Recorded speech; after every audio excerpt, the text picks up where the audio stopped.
Podcast ini merupakan salah satu kegiatan untuk memfasilitasi para perempuan muda yang tergabung dalam kelompok Puan Muda atau KPM yang diorganisir oleh Rumpun melalui program penguatan kepemimpinan perempuan muda menuju generasi emas Indonesia yang berlangsung selama Agustus 2024 hingga Januari 2025. Temukan kisah-kisah menarik dan inspiratif dari para puan muda di podcast ini. Bersama kami, Kak Happy dan Kak Kisha dalam Puan Muda Punya Cerita, Inspirasi Perempuan Indonesia.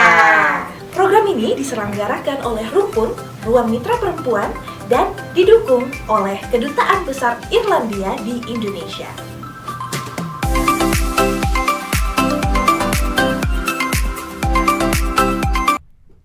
Halo semuanya, kembali lagi di podcast Puan Muda Punya Cerita, di mana kita akan berbagi cerita dan pengalaman serta inspirasi bagi setiap perempuan Indonesia.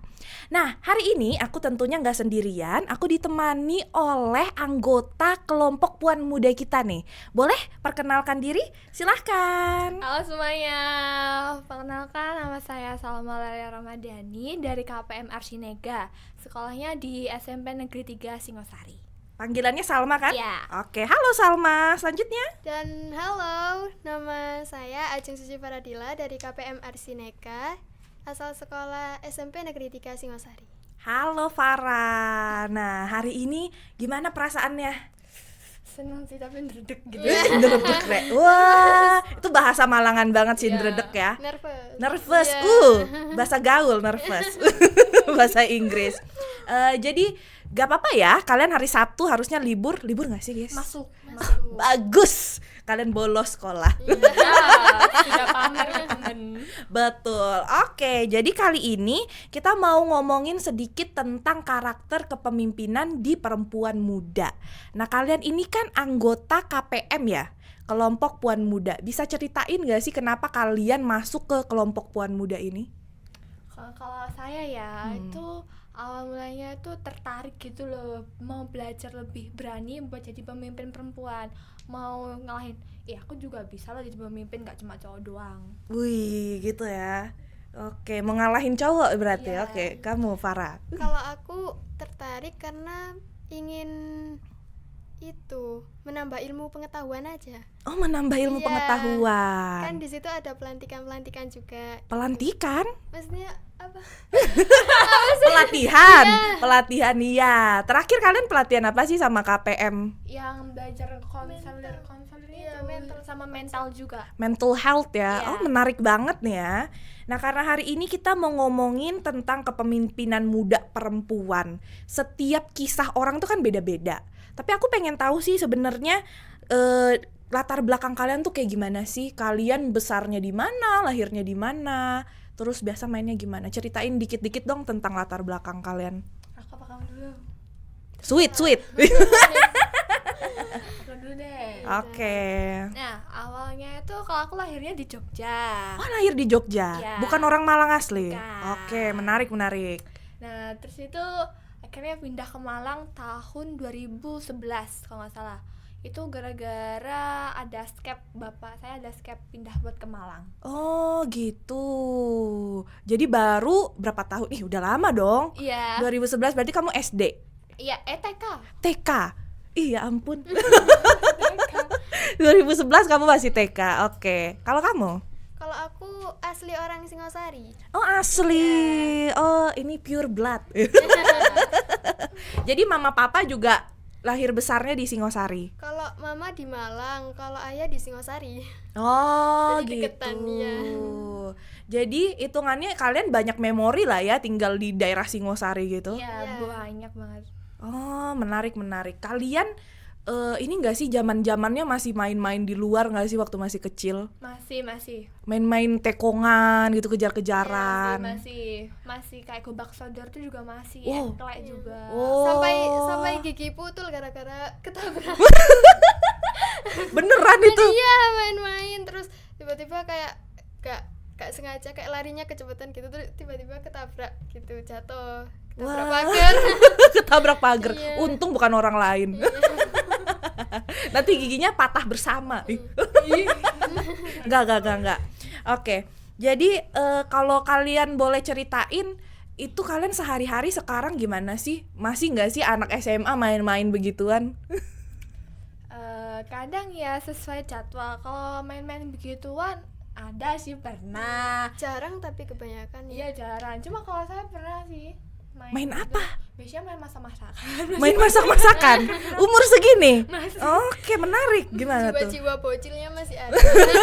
Kan karena sangat inner child banget kan. Oh, healing inner child. Ih, bahasa anak Gen Z zaman sekarang udah inner child loh.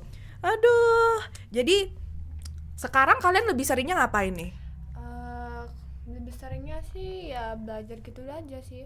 Oh, udah belajar ya? Ya, soalnya udah ketambahan les, belum lagi nanti ada latihan buat badminton gitu. Oh, ceritain dong jadwalmu biasanya sehari-hari tuh kayak gimana dari pagi? Kalau soal hari Senin nih, kan sekolah, habis itu sampai jam 13.40 yang dimana nanti lanjut harus paskib, habis paskib nanti les lagi sampai jam setengah 8 dilanjut lagi sampai badminton sampai jam 12 malam. Waduh, beda emang duta siswa ya. Kalau Farah gimana?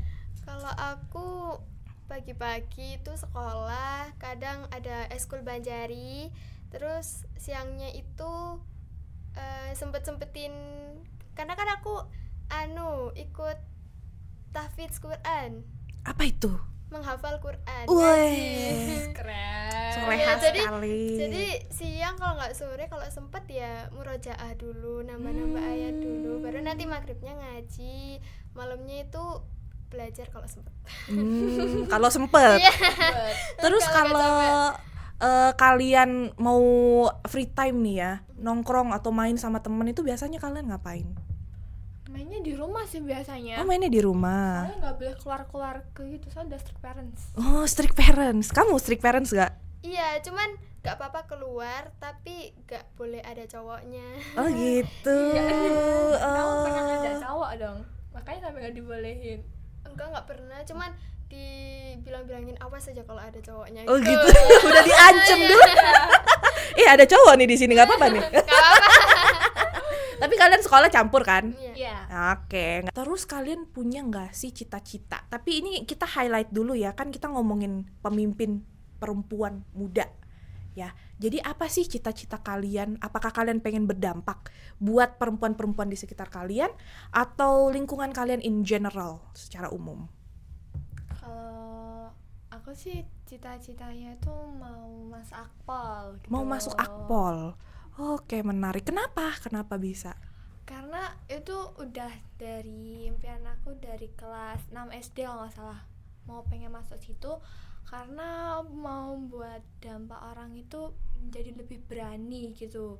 Kayak nggak takut sama semua cowok gitu. Jadi sebagai perempuan muda, kamu juga bisa membuktikan bahwa kamu bisa masuk ke karir yang didominasi sama laki-laki. Menarik. Tapi itu kamu kepikiran jadi polisi nih ya. Selain dari laki-laki, apa kamu terinspirasi dari saudara? Dari itu loh, yang Fabiola itu loh. Fabiola? Siapa itu? Yang- Kok aku nggak tahu. Gimana Yang nih? masuk Akpol itu loh, Kak. Gimana ceritanya? Kenapa? Dia tuh motivasi banget orangnya. Mhm. Jadi saya tertarik buat mau masuk Akpol, mau lebih ngembangin gitu lah. Jadi nanti kalau misalnya kamu masuk Akpol, kamu pengen ngapain nih? Kan di Akpol gimana ya? Kan kalau jadi polisi oke, mengemban masyarakat, menjaga aturan. Kamu ada cita-cita tertentu nggak sih? Oh, aku pengen nangkep penjahat nih misalnya, untuk berdampak buat orang lain gitu. Ada nggak kayak gitu? Kalau aku cita-citanya mau lebih berani aja gitu. Kan sekarang kebanyakan cowok nentang cewek ya, yang sampai di KDRT-in gitu. Oh gitu. Kan pengen lebih buat cewek semua tuh berani kalau kita tuh nggak boleh kalah dari cowok. Oh, jadi kamu mau menginspirasi perempuan lain dengan cara mengatasi kasus-kasus kekerasan dalam rumah tangga itu. Oh, menarik. Keren banget nih cita-citanya nih ya. Oke, udah ada niche-nya sendiri nih, udah ada. Oh, aku pengen jadi polisi karena ingin menyelesaikan isu kekerasan dalam rumah tangga di sekitarmu. Menarik. Kalau Farah gimana? Aku cita-citanya mau jadi guru. Guru? Iya. Oke. Ini kan pasti ngomongin guru berdampak banget ya, tapi bisa jelasin lagi nggak kenapa mau jadi guru? Karena aku ingin berbagi ilmu juga sih. Nggak masalah kayak bayaran harus besar atau enggak, cuman berbagi ilmu kan lumayan dapat pahala juga. Betul, bener banget. Kamu tertariknya itu untuk jadi guru anak-anak kecil atau yang SMP, SMA? Yang SMP, SMA juga bisa. Oh, pokoknya jadi Iya, guru iya, aja dulu pokoknya ya. Jadi guru. Ada pelajaran khusus nggak sih yang kamu tertarik untuk ngajar gitu? Pelajaran khusus agama. Oh, iya. iya kan dari tadi soleh banget ustazah gitu. Amin. Amin, semoga tercapai. Nah, jadi dari yang kalian ngomongin, ya kan, itu kan berarti kalian ingin punya dampak positif ini kan. Kalau kamu buat perempuan, yang dalam kasus ini kamu buat anak-anak supaya kamu bisa membimbing mereka menjadi lebih baik.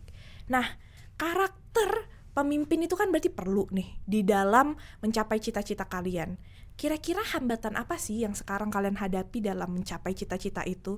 Kalau dari masalah personality ya, masalah hambatan internal atau mungkin gara-gara pandangan eksternal kalian jadinya insecure atau gimana gitu. Bisa ceritain nggak kira-kira hambatan apa yang kalian hadapi?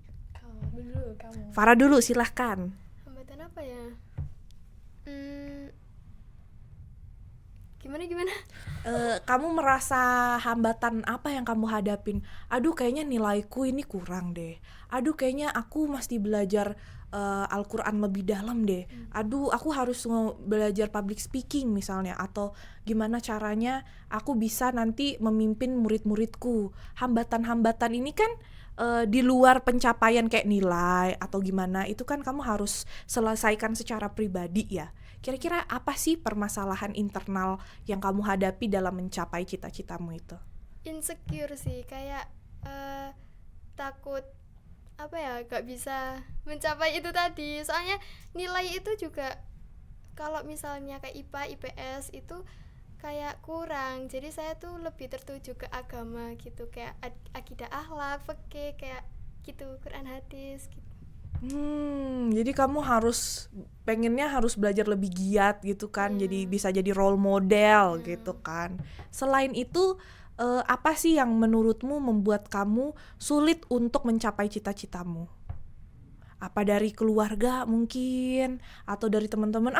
Masa kamu bisa jadi ustazah? Dari Kayaknya teman-teman. kelakuanmu kayak gini, masa bisa? Gimana? Dari teman-teman sih kebanyakan itu. Teman-teman emang kenapa teman-teman? Kayak meremehkan gitu. Kadang-kadang saya kalau misalnya lagi kumpul gitu kan, lagi tren-trennya lepas jilbab tuh, terus punya cowok gitu. Terus saya tuh diginiin, kamu emang gak pingin punya cowok? Terus kamu kok jilbaban terus sih? Sekali-kali lepas lah, kayak gitu-gitu. Oh, ada juga yang kayak gitu ya. Kamu cantik kalau gak pakai hijab gitu, bedain aja. Padahal kan setiap orang punya prinsip kan. Betul. Beda-beda. Jadi itu tantangan eksternalmu ya, yang harus kamu hadapi setiap hari. Emang teman-teman itu kadang-kadang nyebelin banget. Dia nyelekit. Iya sih, tapi kan itu membangun kita juga kan ya. Oke, kalau kamu hambatannya? Kalau aku hambatannya juga bisa dari nilai, karena juga kadang-kadang dituntut gitu loh, nilai harus gini, nggak boleh turun, tetap di sini kalau bisa naik gitu. Terus juga kadang-kadang apa yang aku mau tuh kalian juga nggak disetujui sama orang tua. Jadi misal aku ikut badminton ini kan karena kemauanku sendiri, karena itu juga udah hobi dari SD. Nah, aku kan mau ikut badminton tuh dari kelas 6 tuh nggak dibolehin, harus ikut volley gitu, karena katanya biar tinggi, biar bisa gitu. Padahal kan biar tinggi itu kan nggak cuma dari olahraga volley aja. Betul. Ada ya logika gitu ya. Oke. Kan akhirnya ya udah nyoba volley, yang pas mau naik kelas 7 itu ekskul kok nggak nyantol di sini. Jadi kayak nggak bisa buat netep di volley itu nggak bisa, akhirnya berhenti sampai dimarah-marahin, kamu tuh nggak pernah ini itu, coba deh apa gitu. Nah saya coba bilang badminton itu, langsung cobalah pas naik kelas 9 itu nyoba badminton, kira lumayan bisa gitu. Oh gitu. Jadi pokoknya kamu udah tahu nih apa yang kamu mau, cuman kayaknya eksternal nih bilang, lebih bagus ini, lebih bagus itu gitu ya. Plin-plan sih lebih tepatnya. Plin-plan. tipe. Oke.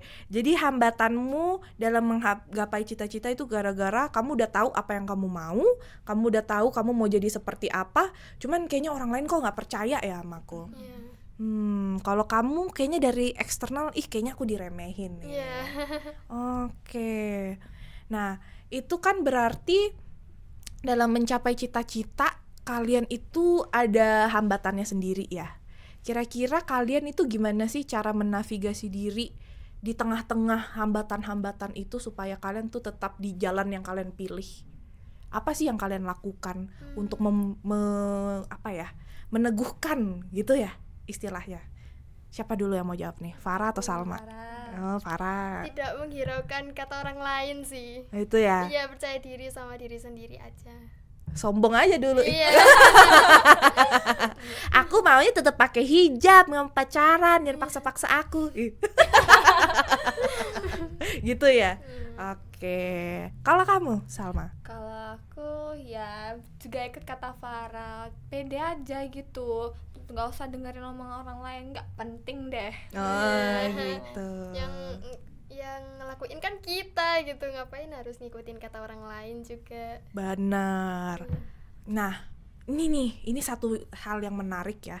Dulu itu aku tuh juga kayak yang kekeh banget dengan prinsip aku. Aku nggak mau, ini udah jalanku, aku yang pilih, aku nggak mau denger kata orang lain. Toh mereka juga bukan yang ngasih gue makan gitu. Toh mereka juga nggak ngasih aku duit jajan. Kok mau ngatur-ngatur, kecuali mama papa ya. Iya. Boleh lah itu ya. Boleh ngatur-ngatur. Nah, tapi ternyata kalau aku mau hidup seperti itu, artinya kan aku nggak bisa berkoneksi ya dengan orang lain. Artinya ternyata jiwa kepemimpinanku di diri sendiri itu belum bisa berdampak nih buat orang lain. Dan aku sadar, kalau misalnya aku mau memberikan dampak baik buat orang lain, selain diriku sendiri yang udah aku punya prinsip, aku juga harus bisa berbaur nih sama orang lain. Karena ada nggak sih kesulitan untuk mempengaruhi teman kalian untuk menjadi lebih baik? Kan kalau kamu nih tadi, kan teman-temanmu banyak yang pengaruh-pengaruh yang duniawi banget nih ya. Gimana sih caranya kamu menanggapi mereka, tapi apakah yang kamu lakukan itu benar bijaksana? Itu kita mau cari tahu. Kalau kamu gimana? Apa sih yang kamu lakukan waktu temanmu meremehkan kamu gitu? Ya, aku cuman bilang gini, kan aku juga menutupi bingung ngomong. santai Kayak ini hidup-hidupku, ngapain juga ngurusin aku gitu, kayak langsung dingin kamu gitu. Iya ya, nggak gitu juga sih, cuman Gimana kalau kita role play ya? Aku jadi pengaruh buruk ya kan, aku datang nih kelas. Farah, Farah, kamu tuh cantik loh. Padahal, ngapain sih pakai hijab mulu? Kamu lepas aja deh, pasti banyak loh yang mau sama kamu kalau kamu lepas hijab. ya terserah aku sih, kan aku cantik sama diriku sendiri gitu. Aku pakai hijab juga cantik kok. Oh gitu. Iya. Bombastik saya. Sombong banget sih. Jadi gimana nih reaksimu kalau misalnya ada temenmu datang terus, apa sih Akpol, mending influencer kan lebih enak gitu. Apa Aku balasanmu? sih kalau misal kamu mau ngerasa jadi aku tuh, mau nggak ninggalin cita-citamu yang udah diimpiin dari SD, langsung enaknya gitu ditinggalin. Langsung bilang enggak lah, orang aku tuh kan mau jadi diri aku sendiri gitu. Langsung kena juga ya dia. Berpikir, oh iya juga ya, ngapain gua nanya-nanya. Oke, Kena mental. sekarang kita nilai ya kebijaksanaan kalian sebagai pemimpin, ya kan? Kalau Farah tadi langsung ditolak mentah-mentah gitu kan, langsung apa gitu. Tidak mempedulikan. Tidak mempedulikan. Dari 1 sampai 10 nilainya 65 kebijaksanaannya. Kenapa kayak gitu? Pertama bagus ya kan, karena kamu tetap nih pada dirimu sendiri. Cuman Beb, politiknya kurang, ya kan? Kalau jadi pemimpin, selain diri sendiri, kamu kan juga harus bisa mengayomi teman-temanmu kan. Jadi kalau misalnya jawabanmu itu kayak langsung menolak mereka, kan itu jadinya hostile ya, jadinya kayak kalian berantem gitu loh. Kan gak mau kan kita berantem sebenarnya. Kita pengen berteman aja, walaupun memang kita berbeda pandangan. Iya, jadi 6,5 65 tadi gue nilainya. Ketinggian 6,5. Komanya dihilangin. Oh iya. Iya, komanya dihilangin kalau kamu bisa merubah pertengkaran itu menjadi persahabatan. Kalau jawabannya Salma, itu aku kasih nilai 8/10 gitu. 80 mah kebanyakan. Salah lagi nanti. 8/10. Tadi itu dia lebih apa ya? Walaupun dia ditanya yang kayaknya nyerang banget, yang kayaknya bukan urusanmu, dia masih kayak tenang, ya kan? Jadi kamu meresponnya juga nggak menyerang. Jadi kamu mencoba untuk menyatukan pandangan nih ceritanya. Coba deh kamu jadi aku. Coba deh kalau misalnya aku mempertanyakan keinginanmu, gitu kan? Itu kayaknya dia juga kita ajak untuk berpikir. Itu adalah salah satu bentuk mengayomi, gitu. Nah, kan kita jadi tahu nih ya, bahwa kamu punya prinsipmu sendiri, orang lain juga pasti punya prinsipnya sendiri. Jadi pernah gak sih kamu punya temen, jadi gini deh berteman, kalau aku kan orangnya kayak suka-suka aja. Aku kalau ketemu temenku suka aku peluk-peluk, suka aku pegang-pegang gitu kan. Bestie forever, gandengan tangan gitu. Dan ternyata orang lain itu ada yang gak suka. Tergantung, walaupun udah temen deket pun ya, itu mereka gak suka ternyata sentuhan fisik. Jadi batasanku sama batasan mereka berbeda. Jadi menurut kalian, ada gak sih teman-teman kalian yang punya batasan-batasan berbeda itu tentang urusan pribadi? Kan biasanya kita mau connect ya, jadi kita nanya-nanya. Kamu pernah gak sih ketemu orang yang, oh ternyata dia setertutup ini ya, atau ternyata dia seterbuka ini ya? Boleh gak ceritain Farah? Punya sih temen gitu kan, saya kan ceria kan orangnya ya, ceria gitu. Terus habis itu kayak dia tuh kayak introvert banget gitu loh. Kalau misalnya saya ngajak ngobrol tuh ya cuman jawab ya gitu doang. Wibu bukan? Iya. Bener lagi. Bener. Wibu gitu, kalau ayo main gini terus bentar ya aku lagi gambar gitu. Oh, anime pasti gambarnya. Oh ya, masuk. Terus itu kayak aku jadi kayak malu gitu loh kalau mau ngajak-ngajak dia gitu kan, karena sering ditolakin mulu gitu, kayak nggak bisa have fun, lepas gitu guyannya. Jadi kamu ngerasanya nggak connect gitu ya? Iya. Kalau dia juga ngerasa nggak connect gitu, atau kamu sama kamu, atau kamu nggak tahu? Jadinya kamu yang bertanya-tanya. Kalau dia sama segerumbulannya, circle-nya gitu ya oke-oke aja sih, fine-fine aja. Dia kayak ceria-ceria aja, nggak kayak sama saya. Mungkin dia capek sama kamu terlalu ceria Farah. Dia tuh introvert Farah.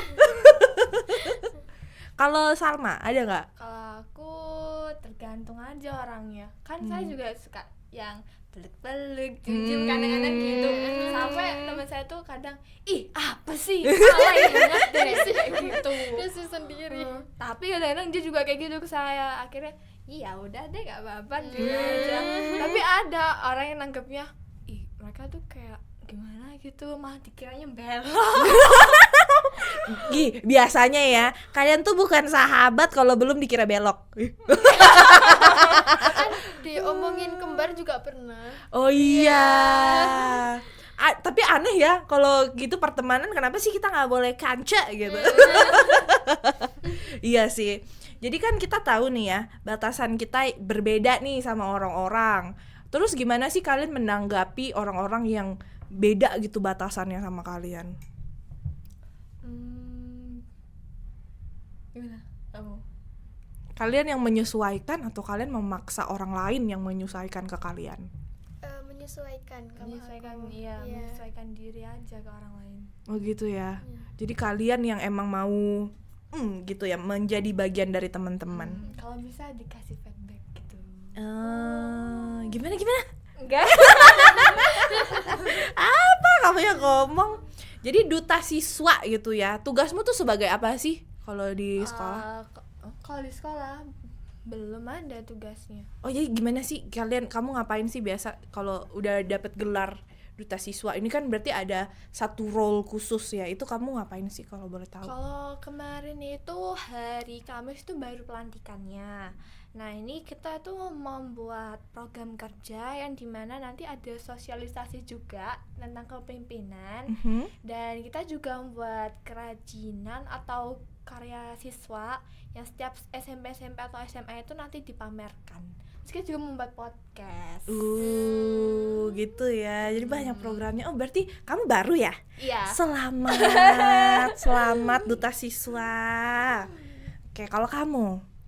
Ya yang kayak saya bilang tadi, kalau di sekolah itu tadarus bersama. Jadi saya yang memimpin. Kamu yang memimpin gitu ya. Jadi kamu banyak menyesuaikan sama teman-teman yang nggak rajin. Iya. Kamu kayak aduh harus ngomongnya gimana gitu ya. Karena nggak enak ya ngomong Iya. itu. takut disinisin sama circle-nya. Betul. Apalagi pertemanan remaja kan ya. Obrolan tuh penting banget. Ini politik banget. Sekeras-kerasnya politik, lebih keras politik anak remaja. Bener. Oke. Jadi emang kita udah cerita banyak banget ya ini. Lumayan loh, setengah jam ya kita udah ngobrol, nggak kerasa. Gak kerasa. Jadi kita dari tadi tuh ngomongin tentang gimana kalian kesehariannya. Terus ternyata kalian itu punya temen yang ternyata banyak yang pengen ngikut kepopuleran, sampai ngikut-ngikut yang nggak bener. Tapi ternyata kalian punya prinsipnya sendiri, bagus. Tepuk tangan. Jadi kalian punya prinsipnya sendiri. Dan kalian akhirnya belajar untuk memimpin diri sendiri di kalangan teman-teman yang ternyata mereka kena peer pressure. Nah jadi kalian itu juga belajar ya. Ternyata untuk memimpin diri sendiri aja gak cukup kalau pengen punya cita-cita berdampak baik gitu kan. Kalian bisa gak sih sampein ya ke teman-teman yang nonton? Kan kita udah belajar banyak. Kalian tuh apa sih yang kalian pelajari dari podcast kali ini? Sedikit aja, satu paragraf kebanyakan. Satu kalimat. Oke, jadi kita akan closing statement nih teman-teman. Tadi kan kita udah ngobrol banyak nih ya, udah banyak banget. Jadi bisa gak sih kalian share sedikit kira-kira apa yang mau kalian sampaikan ke teman-teman yang juga nonton podcast kali ini? Buat teman-teman, semangat untuk mencapai cita-cita. Jangan menghiraukan kata orang lain, karena belum tentu kata-kata orang lain itu bagus buat kita. Betul sekali. Thank you Farah. Gimana Salma? Kalau aku ingat prinsip nomor 1, gagal itu gak apa-apa, kira-kira aja, yang gak boleh tuh nyerah. Kita enjoy proses aja, nikmatin apa yang ada, jalani kalau kamu tuh mau bener-bener usaha sama niatmu aja. Betul teman-teman. Nah jadi kita udah belajar nih ya, cara menjadi pemimpin perempuan muda yang baik itu kita harus belajar memimpin diri sendiri di samping kita memimpin orang lain. Jadi yang penting kita prinsipnya bagus, kita menjalani semuanya itu akan lebih gampang. Itu tadi teman-teman pembicaraan kita bersama Salma dan juga Farah. Nanti kita akan bertemu lagi di episode selanjutnya. See you next time. See you. Bye.